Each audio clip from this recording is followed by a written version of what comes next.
asalaamaaleykum askanu Sénégal message bii may def nag maa ngi koy adressé à toute la jeunesse du pays mais particulièrement à tous les jeunes de Pastef les patriotes ñi nga xam ne ñu ngi bokk ci suñu composante bi nga xam ne mooy gérer mouvement des jeunes muy JPS national moo xam da nga bokk ci JPS benn département wala JPS benn commune wala ngay nekk militant simple mais di jeune. L'heure est grave damay fàttali tuuti ci histoire pour ngeen comprendre li ma bëgg a wax mooy le 17 janvier 1961 dafa am fële ci Congo des Grands Lacs muy République démocratique du Congo boobu ñu koy wax beneen tur la amoon après mu tudd Zaïre ku ñuy wax Patrice Lumumba le 17 janvier 1961 boobu askanam dañu toog seetaan benn groupuscule bu ndaw ay puissance étrangère ngemb leen ñu sacrifier ko torturer ko toroxal ko rey ko tey jii may wax ak yéen 62 ans après loolu Congo mu ngi bokk ci 5 dëkk yi gën a ndóol ci àdduna bi est-ce que xam ngeen ne ndaw yu nekk Congo ku ci nekk ci ñoom muy jeunes ya fa nekk li ngay am ci revenu par jour matul $2 maanaam daanaka matul 1000 francs est-ce que xam ngeen ne Congo ginnaaw loolu bi mu amee am na fa ay guerre civile yu dul jeex am na guerre bu amoon 1997 amoon na fa guerre bu amoon ci année 2005 yi diggante guerre yooyu noonu yëpp li ëpp ci 10 millions ci population bi déplacé wu nañ ay centaines de milliers de nit ñàkk ci seen bakkan ba léegi nii may wax ak yéen Congo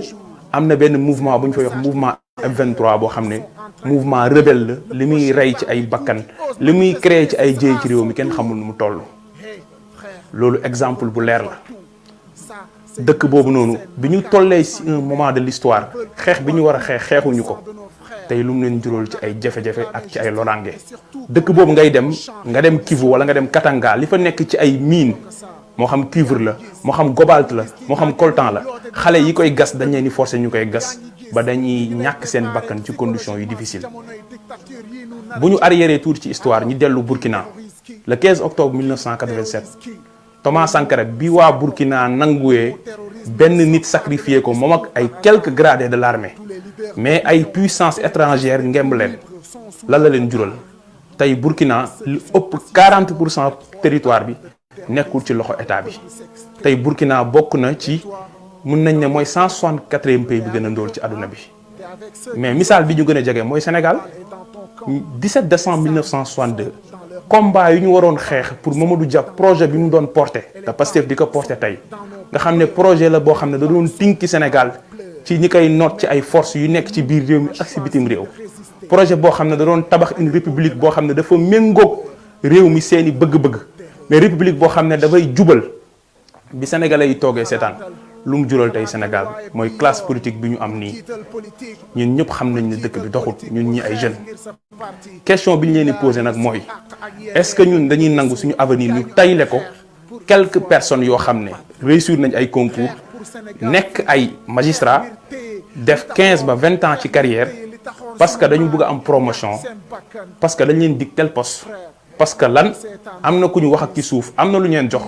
ñun ñu war a toog suñu avenir ñu sacrifier ko moment bi dañu war a sacrifier suñuy petit plaisir su ma nee petit plaisir mooy caayin bi ngay xaar ci bopp koñ bi 15h 16h nelaw bëccëg bi nga doon def composante bi nga xam ne mooy gérer mouvement des jeunes muy JPS national moo xam da nga bokk ci JPS benn département wala JPS benn commune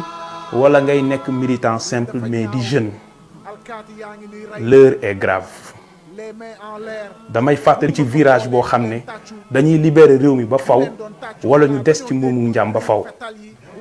exemple bi gën a patent mooy man dama jàng ba réussir am samay diplôme réussir concours di liggéeyee tribunal est-ce que xam ngeen ne am na sama collègue boo xam ne moo ma gën a ancien te tey mu bokk ci ñi nga xam ne ñoo yoroon audience chambre criminelle dossier bii mais moom àttewul àttewaanul ma leeral loolu mais moom elle incarne cette république bi mu génnee république bi débrouillé na maanaam góorgóorlu na farlu na ba protéger ay juge ak ay procureur mais moom kenn protéger wu ko te muy jigéen bu vulnérable ba tey otoom ay nit saccagé nañu ko maa ngi koy massawu exemple la pour wax leen ne république amul fii est-ce que di ngeen nangu waxu Adji Sarr muy ndaw su tekkiwul dara ñu jël ko teg ko ci kaw waxu benn officier wu gendarmerie boo xam ne dafa jàng ba am ay lijaasam réussir concours bu sélectif liggéey section de recherche liggéey gendarmerie lu ëpp juróom-ñetti at ñu sacrifier carrière kooku est-ce que di ngeen nangu tey lu ëpp ñaar fukki bakkan root ci ay waxi naxasa këndang ñu xëy na leen viol boobu existeetul menace de mort existeetul waaye corruption de jeunesse moo am ñun ñuy toog di seetaan ba kañ choix bi nag entre ñaar la soit xeex bi dañu koy xeex tey réew mi libéré wu ba faw wala ñi toogaat li ñu daloon ci Mamadou Dia ñu toogaat 62 ans pour amaat parti politique buy incarner valeur Mamadou Dia yi amaat ku mel ni président Ousmane Sonko tey bu ñu xeexulee nañu xam ne suñuy sët ñooy waraat amaat ba na nit bu mel noonu mais ñun moom sacrifié nañu à jamais est-ce que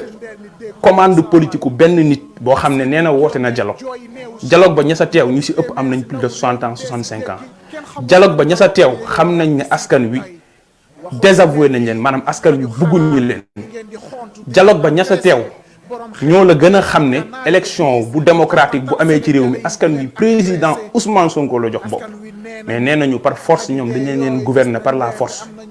est-ce que di ngeen nangu ñëw ñu continuer di leen gouverner te ku ci nekk compte bancaire am ay centaines de millions moo ci nekk ku ci nekk doomam mu ngi taxawaaloo oto boo xam ne 50 millions wala 100 millions la jar te loolu liggéeyul ko Sénégal parce que du investisseur ku ci nekk am nga sa club homme d'affaires yoo xam ne ñoom ngay jox ay marché wala ñooy xalaat ci yow ne ëllëg boo faluwee di nga leen jox ay marché ñi lay financer ngay nekk ci benn bambula ak gundaandaat yéen ngeen toog di seetaan période bii ñuy wax ak yéen maire bi doon jaay caaf fii nii Liberté 6 liggéeyul démb liggéeyul bërki démb liggéeyul tey parce que Macky Sall moo bëgg a tere Ousmane Sonko mu bokk ci élection yi maire boobu kam moo koy joxeel dépense pour njabootam période bii may wax ak yéen ñaata école ñoo tëj dëkk bi booy dox dafay mel ni dëkk bi kenn nekku fi tabaski sax bu nit ñi delloo seeni village Dakar melul nii parce que man capitale bi fii laa dëkk pour wan leen ne benn bëgg-bëggu nit moo xañ réew mi jàmm gouverneur bi jël décision ne leen nañu tere réew mi ñu liggéey ñi nga xam ne dañoo yor seen cag-cag di ci liggéey di am 2000 francs 3000 francs par course ñi nga xam ne dañu yor seen Jakarta mënoo leen liggéey tant que Macky Sall amul bëgg-bëggam ci Ousmane Sonko moo tax chaque procès bu amee mu tere leen liggéey pendant boobu seen doom liggéeyuñu xëyuñu gontuñu mais ku ci nekk këram mu ngi fa am ay millions di jël di yóbbu di noos ci ay boîte ak ay hôtel ñun ñu war a toog di seetaan kon nag dépense su ñaar ñett fan ba ñeenti fan plaisir u quelques jours mën nañ ko sacrifier pour réew mi baax à jamais lii wane ne ñun waa Pastef luy wane ne président Ousmane Sonko li muy woote mooy dëgg mooy système bi yëpp autant de violence bi ñuy exercer ci moom da ngeen mës a gis acteur politique Sénégal boo xam ne boo dee wuy procès dañuy barricade këram Sénégal ban acteur politique te nag acteur politique yi fi mel noo xam ne ci mës ak si jigéen mën nañ leen toppee lu ne parce que ñun ay ndaw nañ xam nañu dëkk bi waaw xam nañ fu appartement meublé yi nekk xam nañ ña sa nekk musuñ ci topp kenn pour viol ñu jël nit bu set wecc toppee ko viol ne non viol amatul léegi dafa corrompre jeunesse bi pour foowee leen loolu musul am violence boobu ñi exercer ci moom nangu ay alalam est-ce que yéen ministre de l'intérieur moom réew mi ba war a toog mu neex ko mu foqati alalu nit te nekkul ne il est en état d'arrestation nekkul ne justice moo ordonné la confiscation est-ce que xam ngeen ne même yamba bu ñu ko jëlee ci nit bu ñu ko arrêté wee bu ñu demee tribunal buy àtte mooy ordonné ne nañu confisquer yamba bi nañu ko détruire pour police wala gendarmerie mën ko def wala keneen ak keneen ci ay organu état te loolu ay produits yu illicite la ay stupéfiant la waxuma la ak nag alalu nit ay téléphone portable am ay document am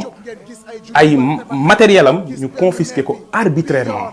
moo tax ma leen di wax ne barricade yooyu ñu def foofu noonu bu fekkee nangu nañu Macky Sall réussir ko fii mu desaat ci kër président Ousmane Sonko pour 24 heures wala pour 48 heures ma xam ne ñun ñëpp nañu nangu mu takk ñu buum ci jaam buumu jaam ñu desaat suñu réew nekk ay esclave wala ñu gàddaay génn réew mi te réew mi mënuñu koo gàddaay kon nag yow mécanicien bi nga xam ne tey sa atelier tëj na yow jeune bi nga xam ne da nga doon dem commerce ji Dakar tey mënoo dem commerce ji wala tëj nga sa place à partir de 10 heures yow mi nga xam ne Colobane nga nekk marchand ambulant tey mënoo jaay parce que Macky Sall moo bëgg a tere Ousmane Sonko parce que complot sordide mu bokk ci élection présidentielle maa ngi lay woo ci ne tant que Macky Sall régime am jugee wu fi bul xalaat benn yoon ne di nga am jàmm te nag lii am ci dëkk Afrique centrale yi moo fi am mooy bu ñu toogaatee ci bopp réew mi da leen di leer ne sëgëm Ousmane Sonko li mu incarné ci espoir ci mbooloo réussir nañ par une commande politique ay quelques magistrats tëju seen bureau tere leen ñu bokk bu ëllëgee réew mi lu leen neex la ñuy def parce que dañuy naan am nañ sentiment d'impunité maanaam lu ñu def dara du leen ci fekk maa tey nañuy gouverner réew mi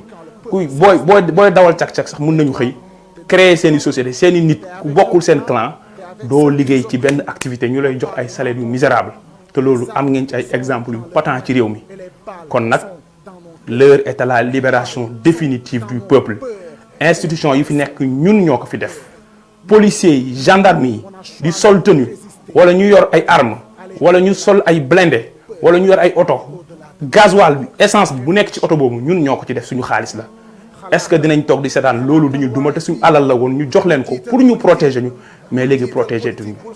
est-ce que di ngeen nangu ay nit ñoo xam ne tekkiwuñu dara jànguñu liggéeyuñu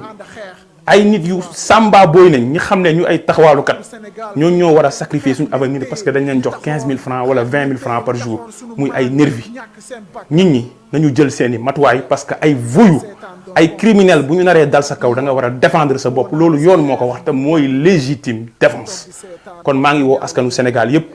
particulièrement jeunes yi suñu maintenir la mobilisation ñiy dee ci événement mars yi mais est-ce que ñun dañ leen gën est-ce que dañu war a dee ci Mali foro ñi nekk ci kaso yi nekk plus de 500 personnes est-ce que ñun dañu war a toog rek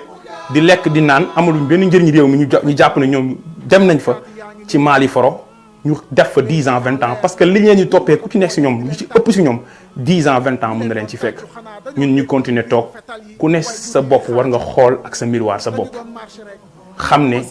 question bi nga war a poser sa bopp tey ci guddi bu dee nelaw am na booy nelaw même bu dee 1 heure de temps xalaatal nga ni yow lan nga def ci xeex bi ku doon def 100 francs defal 1000 francs ñi nekk ci diaspora bi ak ñi nekk ci réew mi ku ne am na loo mën a def ku ne xam na loo war a def xalaat ko togg ko liggéey ko pour ñu libérer peuple sénégalais ci loxo yi nga xam ne ñoo ko yor parce que il faut refonder cette république parce qu'elle est complètement à terre maa ngi jéggalu ci guddal bi